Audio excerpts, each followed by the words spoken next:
Welcome to the I Love Recruiting podcast with your host, Adam Roach. Welcome back to the I Love Recruiting podcast, everybody. I am your host, Adam Roach, and boy, do I have a special guest with us today.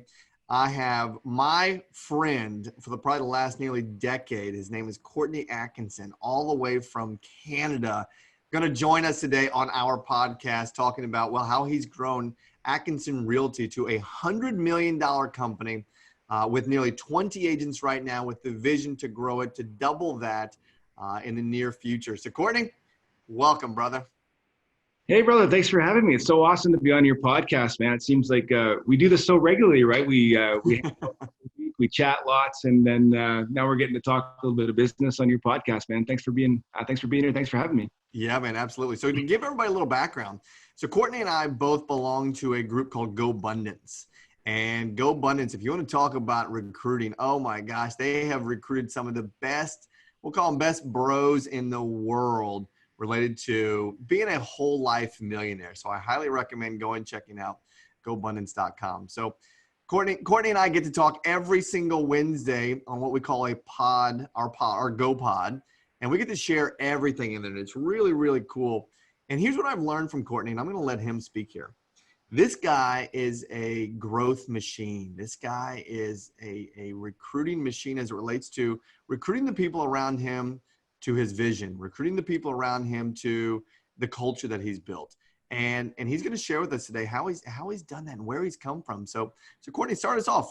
Tell how did you get into real estate, and walk us through that history real quick. Sure. I've been doing this about 12 years, Adam, and I started out in the business with a team. I was a buyer specialist with a well-respected team here in Lethbridge, Alberta, where I'm at. And I did that for a couple of years, and like a lot of people, learned as much as I thought I could there. Back in those days, there weren't really systems. There wasn't really any lead generation. You just kind of hung around with your hand out, kind of hoping that something would fall in your lap. Not nearly as systematized as it is for big production teams like ours today. So, like a lot of people, I made a lot of mistakes. I started to get really busy, and really any help looked like the right help back in those early days. And so, grew the business to do realistically somewhere around like 200 transactions, I would say somewhat organically, without being super intentional about recruiting, without being super intentional about the kinds of people that were in the business. But I have to tell you, it was a real critical time. And Adam, you were there for this, when you and I, started to get to know one another. This was around that time, and we were having challenges, man. I'll tell you, we were going through some economic difficulties, as we've had here in Southern Alberta, with change in oil prices and different things that were going on. And the people who I thought were my people, my team, were coming with their hands out and demanding more. And I'm thinking, man, like, I'm the person making the least money in this office. Why does everybody put their hand out? And I have so much debt. Like, can somebody please just throw me a bone? And thanks to my great friends like Adam and other folks in the industry and lots of research and coaching and learning, I started asking myself those questions. Like, who do I have in my life? What kind of business do I aspire to build? And how do I want to feel at the end of the day when I've had those engagements with my team member?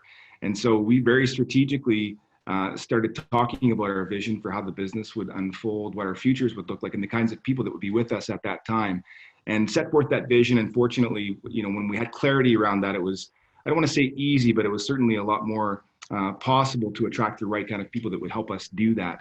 And that's been a big part of our journey here over the past, I would say, 3 to 4 years. We've had great success with that, and we're working the system consistently, and we're seeing the kind of growth that we want, manageable, but still exciting, and just a ton of real, true, great people that I get to work with every day that inspire me to show up my absolute best. So it's been really cool. That's really, really neat. So walk us through real quick. So you said you set forth that vision. How did you create that? So visions, we see them inside, right? And then now you have to articulate this vision, and you have to attract people to this vision. Walk us through, what was your process there? Well, I think I can relate it most directly to the phrase that I know that you've heard before, Adam, be, do, have, okay? And I just took a real honest look at who I was and the kinds of outcomes that I was seeing in my life. And I just took ownership of it. I just said, hey, listen, I'm here because of me. These outcomes, these people, these problems that I'm experiencing are a reflection of what I'm bringing to my game. And so I really started looking deeply on how I was going to change a lot of that. I started reading more, I started studying more, I sought coaching out. I really just worked tremendously on the 6 inches between my ears, because I knew that something that I was doing really wasn't getting me the kind of outcomes in my business and in my life that I felt that I deserved and that I felt that I was capable of. So I had to just be dead honest with myself. Like, hey man, like, this is on you. Like, now what y'all gonna do today to fix this, right? Yeah. And so I think the vision around that was like, okay, now that I've accepted ownership, now that I can come to terms with the fact that this is indeed my fault, now do we have the right people on the bus to start making some change? And the fact of the matter is that we just really didn't. I specifically started talking about recruitment, knowing that I was going to begin losing people, because having built a business like I had at that time, there was a real fear mentality about any new people coming in, real scarcity mindset. And that presented a lot of challenges. And so I had to navigate this tumultuous time of risking losing all my producers and the revenue that the company needed to survive, while at the same time simultaneously changing culture and attracting new people that could help us become more of what we wanted to be. And so I would say that it was just through a real careful selection of language and clarity and vision, and talking to existing team members about, hey, like, this is the direction that we're moving in. We do have an abundance of leads. We are seeing some of them drop through the cracks. We do need additional help. And hey, listen, I get that not everybody's on board for that. The language wasn't exactly like that, but the point was that we had to accept that if we're going to bring some people in, others won't stick around. And that was indeed the case. I mean, I had massive turnover there for realistically probably, 2 years. And only in the last year have we really started to see that stabilize, now that we've got our culture intact. It's really been powerful. Yeah, that's really, really neat. One of the things that, what do they say? Your vibe attracts your tribe, right? And I heard you say there at the end that your culture is now where you want it to be, right? One of the things that I want to tell our listeners is the vision, in my opinion, is definitely one of the most important aspects of building any organization, regardless of it being real estate, but of any organization as the leader. And then when you break that down and you put it actually into a statement, right? So one of my companies we had was to be the most attractive and vibrant real estate office in all of Charleston, comma, the Carolinas, comma, and in the nation, committed to a model of excellence. And then we had at the end of that a hashtag $1 billion office. And that was an attractive piece to so many people. And what I just heard you say, Courtney, was that you did that and you built this, and then it started to build the culture. Is that right? Yeah, it's true. I mean, I had a vision for the kinds of people that I would want to work with.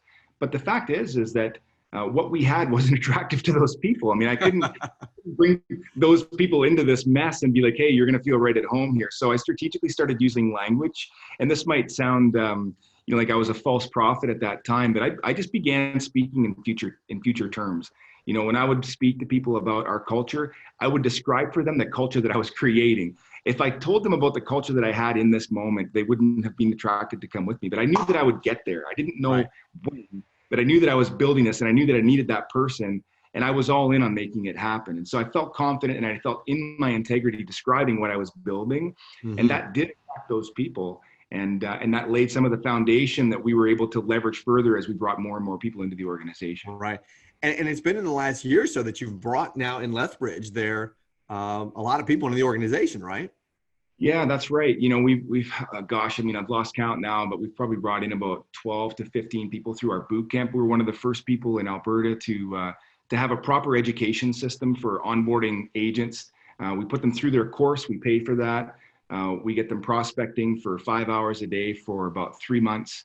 They're making thousands of phone calls. So we're a prospecting-based business, Adam, as you know, and we want to make sure that they're cutting their teeth and feeling confident in their scripting and their language, so that when they're in production, they'll never have a worry about where they can generate a lead from or how they can churn out an opportunity into a piece of business. So yeah, it just took a long time to do that, but it was kind of a consistent daily effort, looking always at where the weak spots in the business were, always being self-reflective and asking, okay, like, what kinks in the armor of this business should I own? Do I need to own? And how am I going to go about changing them? Just incrementally, like one small thing. And then I have to say, like, one of the things that really happened to me, and I would say that was more like in the last 12, maybe 18 months, And this might sound short-sighted for some of your listeners, but I really began looking at less about me. Like when you're an independent agent and when you're building a business, you spend so much time saying, like, oh, I want to do this. I want to be this. I want to own this. I just want so much. And I'm trying to build this massive thing, and I'm doing it for me, for my family, and for, for my legacy. And then at some point that shifts, or at least I feel that it should shift, where you really get invested in the outcomes of your individual agents. You're looking at them and you're saying, okay, like I know what each of them aspires to accomplish this year, next year, and 5 years. I know what I need to do to support each one of those people in getting there.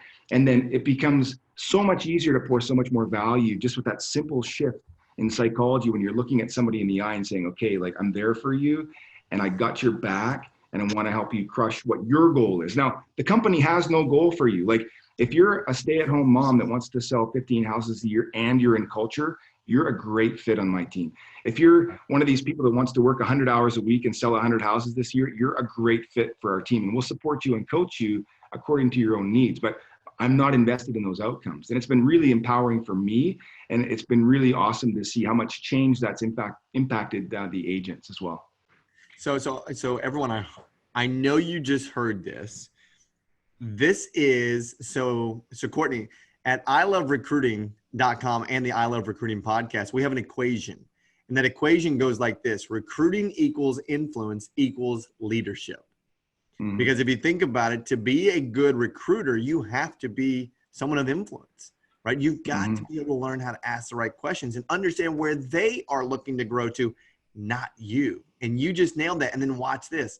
Our good friend John Maxwell, he says, leadership, the definition is influence, nothing more, nothing less. And so everybody, I know you just heard that equation come out of Courtney's mouth, and he didn't even know he said it. So that was pretty damn good, buddy. Hang around the right people, Adam. I learn stuff like this every week from guys.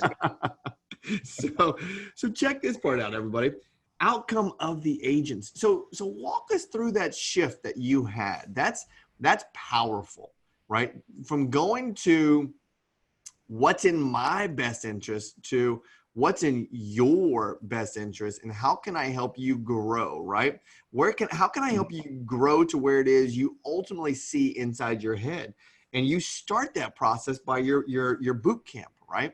But I want to hear from Courtney. What was that transition like? What did that feel like? What did you feel at that moment when you had that shift? Mm-hmm. So starting with boot camp, I think, I would love to tell you that I was in this mind space at that time, but that was more a strategic move, frankly. We were having, we've been a major player in our market, possibly the number one team in Southern Alberta for a while now. And so, we don't have the ability to, well, I shouldn't say we don't have the ability. We haven't historically attracted a lot of agents already in production and other brokerages to our team.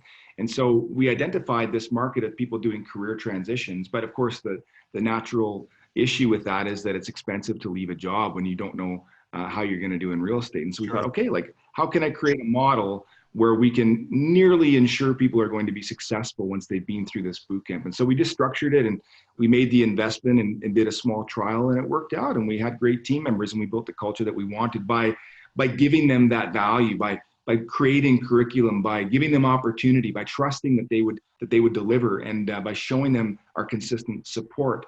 And so I think it was probably through that exercise, Adam, of giving people opportunities and training them and trusting them and making that physical, financial, and emotional investment in them, and then seeing how inspired and connected to the organization that they were, that started getting the wheels turning and saying, gosh, like we're building something really special here. We're really creating a stickiness in this team that's amazing. Now, what about that can we continue to leverage throughout the rest of the organization? And so I would say it kind of organically unfolded, and also through my studying and just learning from smart people like yourself, that, gosh, you know what gives me the most jam, and the reason why I've loved this model of bringing people through our boot camp so much, is that I actually get to spend a lot of time training. I get to spend a lot of time coaching. We've implemented something called the Dream Manager position. I don't know if you've read that book, Adam, but it's brilliant. Where I just get to sit with my people and talk to them about how we can just change their lives, like how we can help them accomplish all the things that they've been dreaming about for so long. And like, you can see that I get really jazzed about that, and I get really jacked about it.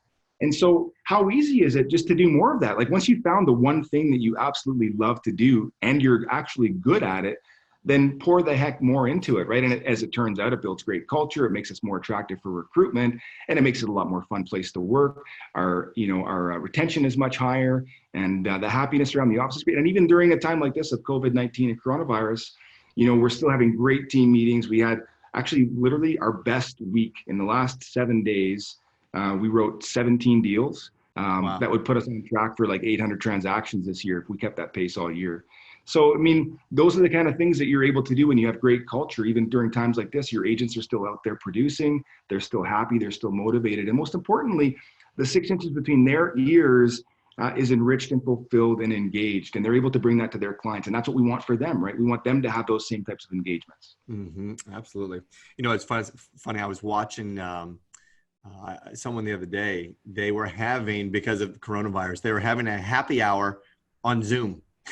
So everybody in their office got on a Zoom and they all had a cocktail and they were all drinking. So you want to talk about a good culture, right? Yeah, right. That was really cool. So again, listeners, I hope you heard the energy change in Courtney's voice as he started to talk about that aspect of giving, right? That aspect of helping people grow to where they wanted to grow. I mean, man, I've known you for years, and I love to hear when we get to that conversation that we do every Wednesday. When I get to hear from you about how your people grow, your whole tonality changes, man, and it just showed up right there again. So let's go now. Let's go educate our listeners. Let's talk to someone that is looking to grow either their team or grow their organization. What would you say maybe are the 1, 2, and 3 steps that they should take to get to your level of mental stability and coming from a place of contribution in your heart that you are now at? What do you think are the right steps for someone to get there? Oh, I love this question, Adam. You're great at this, asking great questions. So, like most things that we're challenged by, I think we have to start with ourselves. We're all challenged by self-doubt in one way or another. We all have some feelings of inadequacy in one way or another.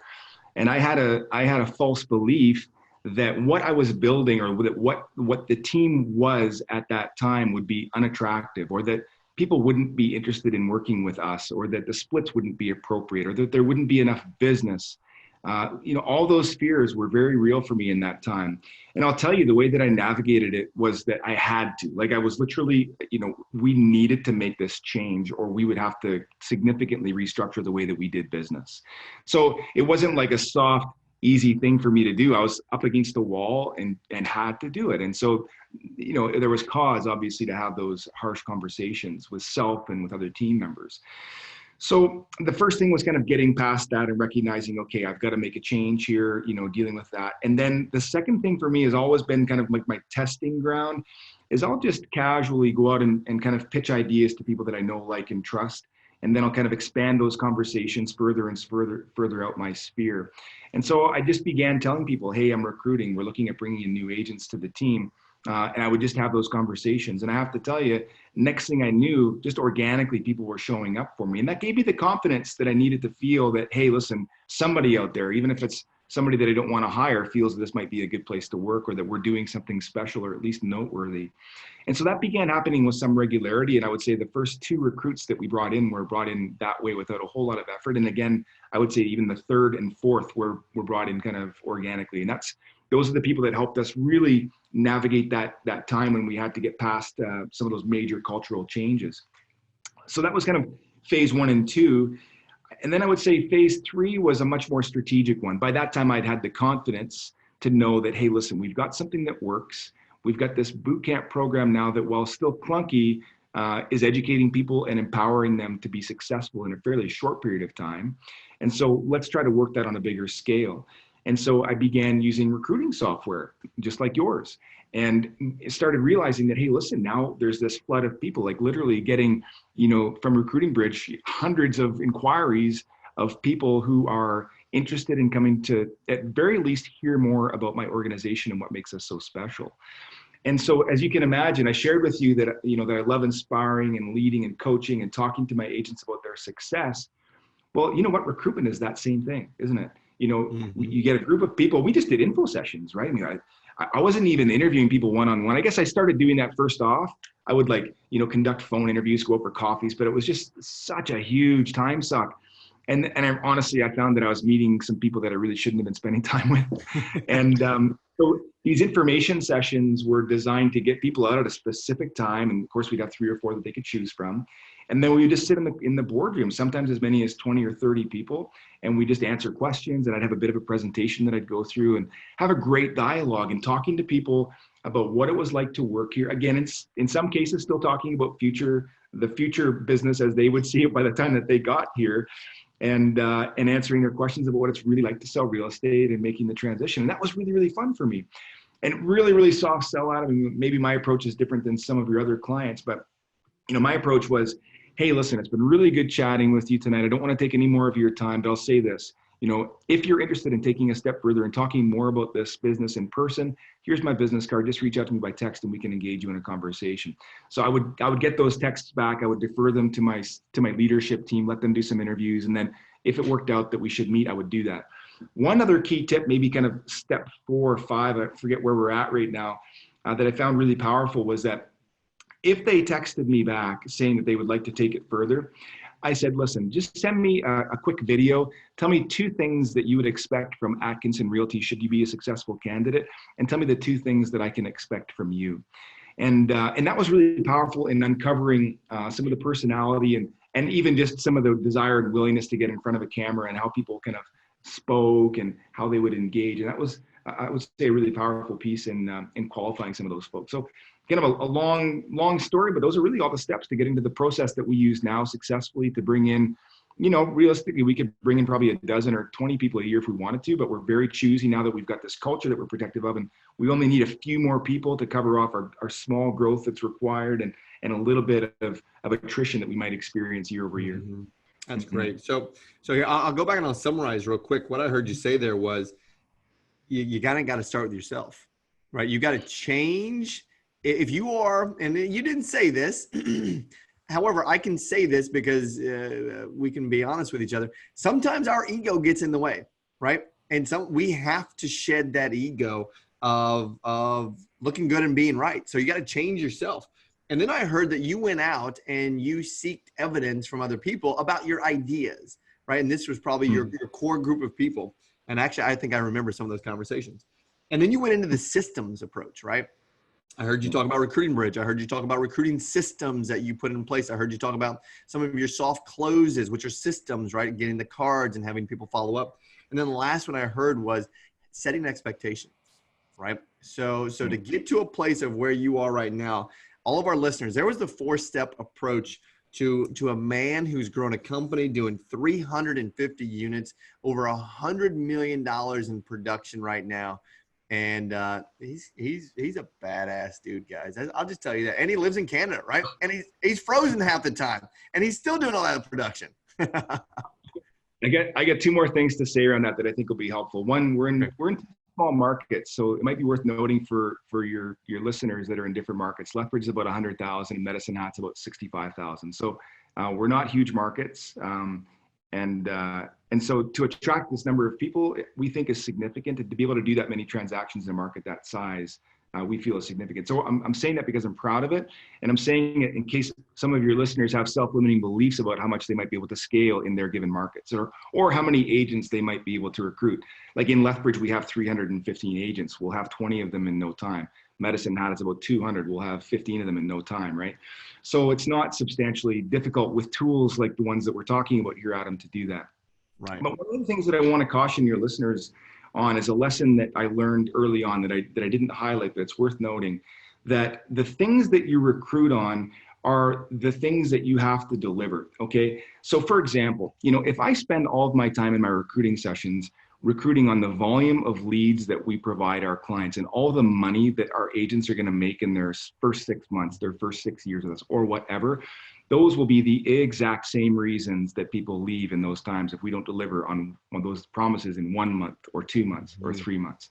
So culturally, getting back to that, we have to be very conscious as leaders as to what messaging we're giving people during those times. I'm not saying that if you come to my team, you're going to make $100,000 in your first year. Now, is it possible? Absolutely. Do we have a track record of that being possible? Absolutely, we do. But it's going to be entirely dependent upon how big a life somebody wants to live. And we're not invested in that. We want to work with great people. If they want to do 15 deals a year, I support that. We have the infrastructure to support that. If it's going to be 150, I don't know how we'd get them there, but we would try our damnedest to make it happen, right? The thing is, you just got to be honest with yourself about what you're promising people, recognizing that they will look to you consistently for those things for the duration of your relationship with them. So we recruit on culture, we recruit on support, we recruit on coaching, and we recruit on leadership. And so we have those people coming to us for those things, and they stay for those things. And if they leave for lead, they were always going to. If they leave for a better split, they were always going to. I don't lose sleep over that. That's just part of the business. Right. I heard that. That's great, man. So your pillars are culture, support, coaching, and leadership. That's strong. That's real, real strong. Well, cool. Okay. I want to keep us on time here. So how can people find Mr. Courtney Atkinson? Where can they go to find you? Yeah, man. So I'll spell my name because I've got a woman's name. So it's Courtney, Courtney Atkinson. I'm in Lethbridge, Alberta. You'll find me on social media. Look me up on Facebook or Instagram are the two best ways. My profiles are pretty chill. Like I don't do a lot of lead generation using my personal profile. So if you just want to connect as a human being, I'd love that. If you want to find my business profiles, of course, I'm on LinkedIn. You'll find all the stuff for Atkinson Realty online, atkinsonteam.ca. But yeah, if you just want to hang out, have a cool conversation, grab a virtual cup of coffee and chat about how we've done this and how we could support you, I'd love to do that. Awesome, man. Awesome. Well, Courtney, you know I love you, man. You've been a massive staple and pillar in my life for the last nearly 10 years. I appreciate your time here. I know our listeners took a ton of notes because I took a ton of notes. And blessed and honored to have you in my life, man. And I know our listeners took a ton away from this. So everybody remember the equation here at the I Love Recruiting podcast. It is recruiting equals influence equals leadership. And we just heard Mr. Courtney Atkinson give you examples of all three of those in that equation. All right, until next time, we will see you. Happy recruiting.